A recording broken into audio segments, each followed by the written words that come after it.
Mis hermanos, buen día. Les saludo con mucho afecto y cariño ya en este jueves 25 de enero del año 2024, jueves en el que estamos dándole continuidad a la tercera semana de tiempo ordinario.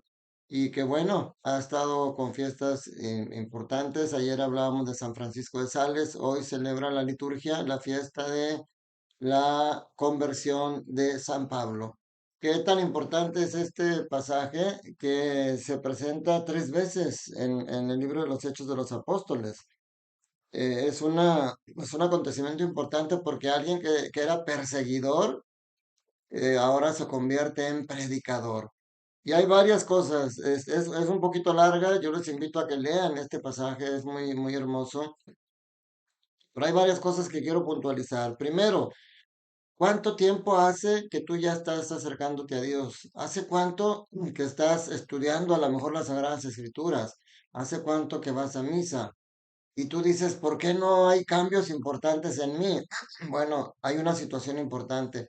Es bueno conocer cosas de Dios, es bueno estudiar la Biblia, es bueno que ustedes me acompañen día a día en este conocimiento de la palabra de Dios. Pero es más importante tener una experiencia de Cristo, tener un encuentro personal con Cristo y eso solamente depende de ti. Veíamos en la parábola del sembrador y escuché una frase que me gustó de Monseñor Munilla. Dice, los frutos de la predicación dependen más de los oídos que escuchan que de la lengua que predica. O sea, por muy hermosa predicación, por mucho que tú se te explique, si tú no tienes esa apertura para tener ese encuentro con Cristo, difícil lo vas a tener. Mira, Pablo tenía bien, bien en su mente y en su corazón la ley de Dios y decía hay que respetarla y veía que los cristianos no la respetaban y se puso a perseguirlos y pidió cartas para ir a Damasco a traerse a todos los cristianos y meterlos a la cárcel. ¿Y qué pasa en el camino? Se encuentra con Cristo. Cristo se le aparece. Así se te aparece Cristo en tu camino, pero muchas veces, como le pasó a Pablo después, dice, aunque tenía los ojos abiertos, no veía. ¿Cuántas veces nosotros tenemos los ojos abiertos físicamente, pero cerrados espiritualmente y no vemos la presencia de Dios en nuestra vida? Es importante que seas consciente de esa experiencia de Cristo, porque es la que puede cambiar tu vida como se la cambió a Pablo. Entonces, primero, la experiencia de Dios, el encuentro personal con Cristo. Segunda cosa que nos enseña aquí, la disponibilidad. Y esa nos la enseña Ananías.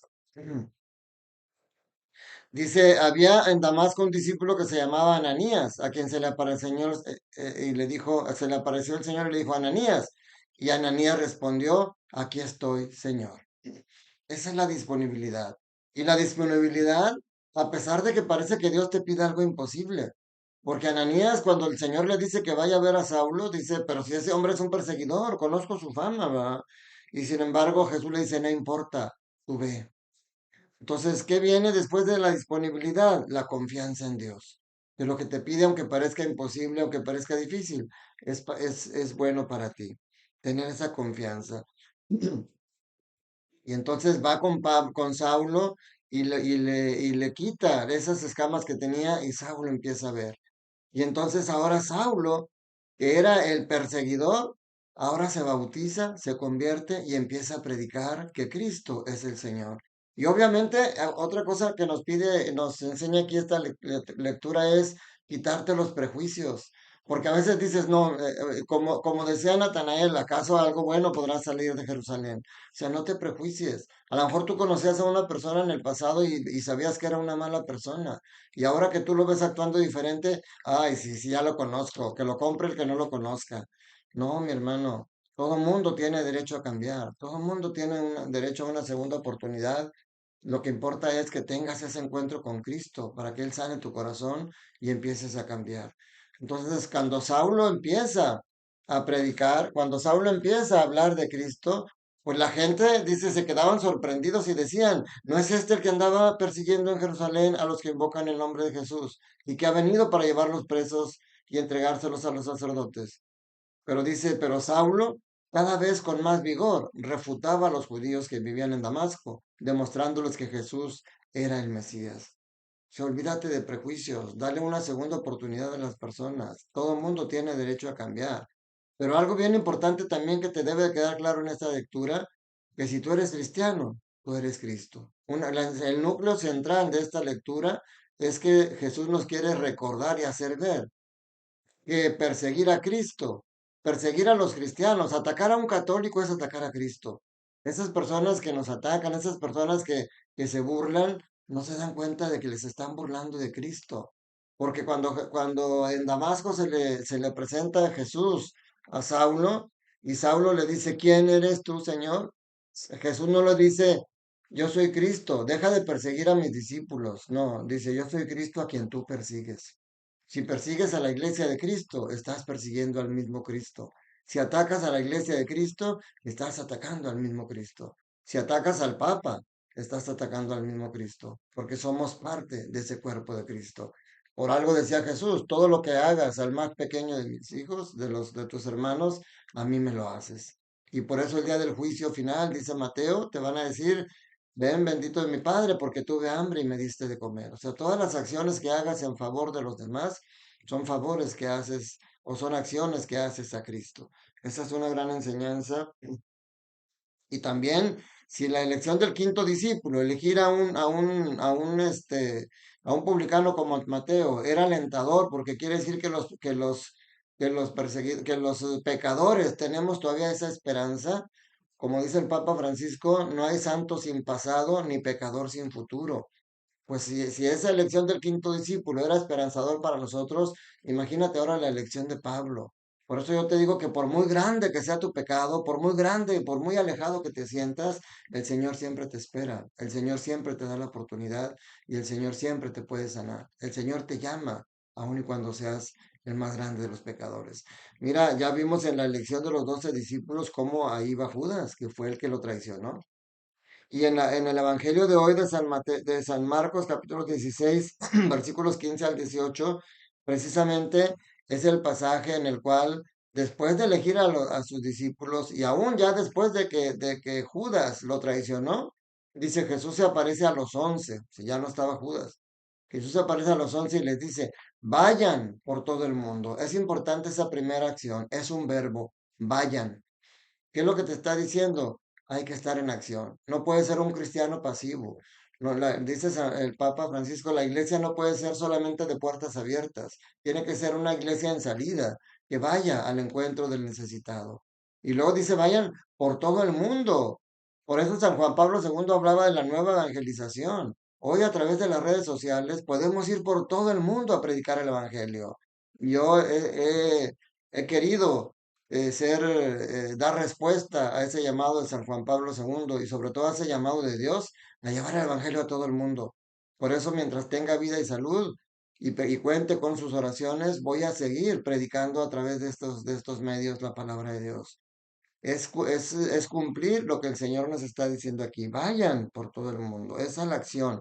¿Y cuáles son las dos acciones que nos pide? Creer y predicar y van una consecuencia de la otra. Si tú crees en el Evangelio, tienes que predicarlo. No te lo puedes guardar para ti mismo. Ay, diácono, es que yo no sé hablar, yo no tengo buena facilidad de palabra. Bueno, predícalo de dos maneras. Una, compartiendo estos videos, suscribiéndote. Si es la primera vez que me escuchas, suscríbete al canal. Hazme el favor de seguir día a día estas predicaciones y compártelas. Y verás cómo poco a poco la luz de Cristo va a ir iluminando tu corazón. Entonces, una importante es predicar a través de otros predicadores, pero la más importante, predicar con el ejemplo, que vean ese cambio en ti. Que así como de Saulo decían, pues que no eras el perseguidor, que así digan de ti. No, esta era una persona tan lejana, no era una persona que hasta contaba chistes rojos, no era una persona que se alejaba, no era criticón, no era chismoso, no era borracho, era, era era. Hoy eres una persona diferente porque hoy has tenido un encuentro personal con Cristo y Él quiere cambiar tu corazón. Ahora, esas acciones, el creer y el predicar, te deben de llevar ahora a acciones concretas en ti. Así como a Saulo ahora tenía acciones concretas. Él predicaba, él hablaba, él defendía y antes atacaba. Hoy si tú eres chismoso, ahora tienes que ser más precavido O si antes eras agresivo, hoy tienes que ser más paciente.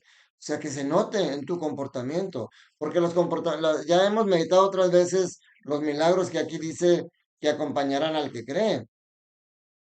Arrojarán demonios en mi nombre, dice Jesús. Y tú dices, yo no puedo arrojar demonios. Claro que puedes arrojar demonios. El demonio de la envidia, el demonio del celo, el demonio de la lujuria, el demonio de la ambición. Esos demonios tú los puedes expulsar. Pero también debes de apoyarte en Jesús para eso. Hablarán lenguas nuevas. Ay, pues es que yo ya estoy viejo para aprender otros idiomas. No, es la lengua del amor, es la lengua nueva. Ya no cuentes chistes rojos, ya no digas maldiciones, ya no digas malas palabras. Ya no hablas, como dice San Pablo, no hables palabras desedificantes, habla palabras edificantes. Ya no insultes, ahora sea amable. Ese es el lenguaje del amor que tienes que hablar ahora. Y dice, cogerán serpientes en sus manos y si beben un veneno mortal no les hará daño. No lo creas literal. Vas a decir, entonces déjame tomar veneno y no me va a pasar nada. No. El veneno del odio que la gente te va a aventar no te va a hacer daño si tú realmente crees que Cristo Jesús está contigo. Por eso dice, impondrán las manos a los enfermos y estos quedarán sanos. No, a lo mejor tú no tienes, yo no tengo el don de la sanación, pero sí tengo el don de la predicación. Y a través de esa predicación puedo hacer que las personas sanen del desaliento, de la depresión, que las personas sanen de la envidia. O sea, tú puedes sanar y puedes ayudar a sanar a las demás personas. Pero primero tienes que creer y luego tienes que cambiar. Tener ese encuentro personal con Cristo es el que va a hacer posible que tú puedas ser una persona diferente. Anímate, haz la prueba y verás qué bueno es el Señor. Que la bendición de Dios Todopoderoso, Padre, Hijo y Espíritu Santo, descienda sobre ustedes, sus familias, trabajos, escuelas y permanezca para siempre. Te mando un fuerte abrazo, cuídate mucho. Recuerda, Dios te ama, Dios quiere que seas feliz.